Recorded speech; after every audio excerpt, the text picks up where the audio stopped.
Team India స్పిన్నర్లకు సహకరించేలా పిచ్లను తయారు చేసుకుని గెలుస్తుందని ఎప్పుడూ టీమిండియాపై పడి ఏడ్చే మాజీ క్రికెటర్లపై టీమిండియా మాజీ స్పిన్నర్ రవిచంద్రన్ అశ్విన్ కౌంటర్ వేశాడు.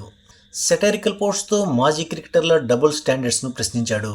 ఆస్ట్రేలియా, ఇంగ్లాండ్ మధ్య జరుగుతున్న ప్రతిష్టాత్మక యాషెస్ సిరీస్ ఫస్ట్ టెస్ట్లో ఒకే రోజు ఏకంగా 19 వికెట్స్ పడ్డాయి. పెర్త్ వేదికగా ప్రారంభమైన ఈ మ్యాచ్లో ముందుగా బ్యాటింగ్ చేసిన ఇంగ్లాండ్ 172 పరుగులకే కుప్పకూలింది. హ్యారీ బ్రూక్ ఒక్కడే హాఫ్ సెంచరీతో రాణించగా ఓలీ పోప్ 46 రన్స్ చేశాడు. ఆస్ట్రేలియా బౌలర్స్లో మిచెల్ స్టార్క్ 7 వికెట్లతో నిప్పులు చెరిగాడు. అనంతరం బ్యాటింగ్కు దిగిన ఆస్ట్రేలియా కూడా ఫస్ట్ రోజే 9 వికెట్స్ కోల్పోయి 123 రన్స్ చేసింది. ఇక సెకండ్ డే రోజు 9 రన్స్ యాడ్ చేశాక మరో వికెట్ను కూడా కోల్పోయింది. దాంతో 132 పరుగులకే ఆల్అౌట్ అయింది. బెన్ స్టోక్స్ 5 వికెట్స్ తీసి ఆస్ట్రేలియాను దెబ్బతీశాడు. అయితే పూర్తిగా పేస్కు అనుకూలంగా ఉన్న వికెట్ తయారు చేయడంతో తొలి రోజే 19 వికెట్లు కుప్పకూలాయి. ఈ 19 వికెట్లను కూడా పేసర్లే పడగొట్టారు.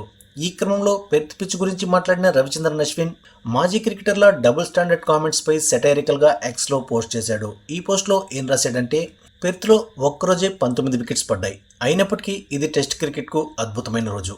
కానీ ఇదే రేపు గౌహతిలో రిపీట్ అయిందనుకోండి, అప్పుడు ఏం జరుగుతుందో తెలుసా అనే క్యాప్షన్తో మాజీల ద్వంద్వ వైఖరిని నిలదీసే ఓ ఎమోజీ వీడియోను అశ్విన్ ట్వీట్ చేశాడు. ప్రస్తుతం ఈ పోస్ట్ నెట్టింట వైరల్గా మారింది.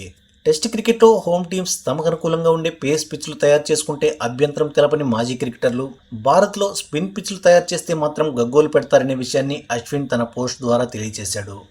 ఇటీవల కోల్కతా వేదికగా ముగిసిన తొలి టెస్టులో కూడా స్పిన్ పిచ్ తయారు చేసినందుకు మాజీ క్రికెటర్లంతా విమర్శలు గుప్పించారు. టెస్ట్ క్రికెట్ను చంపేస్తారా అంటూ పెద్ద పెద్ద మాటలు మాట్లాడారు.